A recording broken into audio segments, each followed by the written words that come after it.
Hello and welcome to Functional Reactive with Core Java. You're just now seeing the intro for the series because this is a long-running thing and I'm in the forest. So sometimes, or quite often, I'm running to the forest, spending my time here, and this is exactly what you see now. Some parts are in the forest, some parts may be at home. You never know. My name is Sven and I'm developer advocate at JFrog. And I really would appreciate if you subscribe my channel that I will show here. And if you have German speaking colleagues, just recommend my German channel as well, please. And to connect to me, the easiest way will be Twitter. So, what will this series about? It will be about functional reactive. And this for core Java means since Java 8 with Java 8 we got a lot of syntactical new stuff. We got the Streams API, but we got functional interfaces and Lambda expressions, all this stuff. So there is a huge potential to combine the object-oriented world with the functional world in core Java now. And I will show a lot of these paradigms and patterns and how you can deal with this. So it's divided in different chapters. And the first one will be the functional interface itself. So what are the good, what are the bad things, what is the difference between JDK 8, 9, 10, 11 and so on. What are the bad things you should have in mind if you are talking about method references and so far. The next part will be optionals, what it is, what you can do with this one, and additionally how to deal with some advanced optional. I call it result, and what you should have in mind and how you can connect here to the reactive world as well.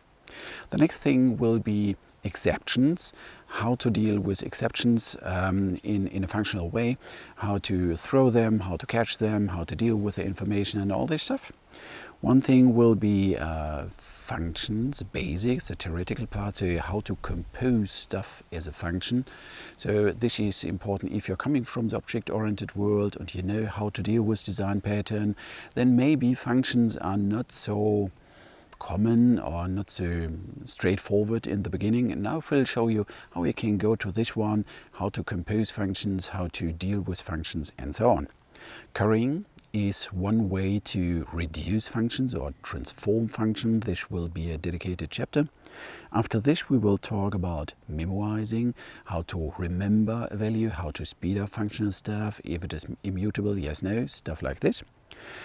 Then the next case will be the case, or something that is like a switch, like an if statement, how you can do this one with JDK 8 up to JDK 14, 15. Streams, a little bit about streams, just to have in mind how you can deal with functions and streams and how you can combine those, or how you can use functions to create streams and all this. The observer pattern will be the jump to the reactive world, and with this we are going to the CompletableFuture, means that how to deal with CompletableFuture with the functional world, how to combine them and why this fits very, very good.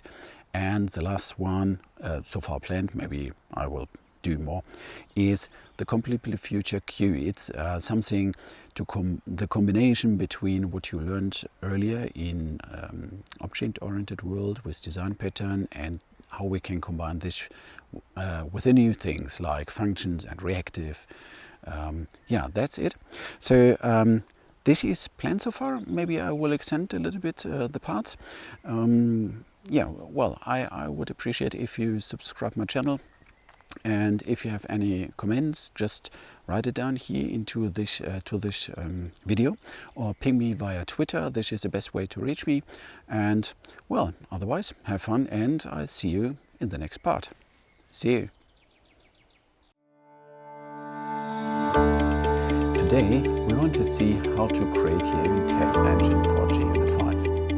That means in the beginning we will have a short introduction about the possibilities of the default test engine. The agenda for today. Why we need Debian repositories, what's influence and what part of your infrastructure is. The next thing is why you should have an eye on it. What will this series about? It will be about functional reactive.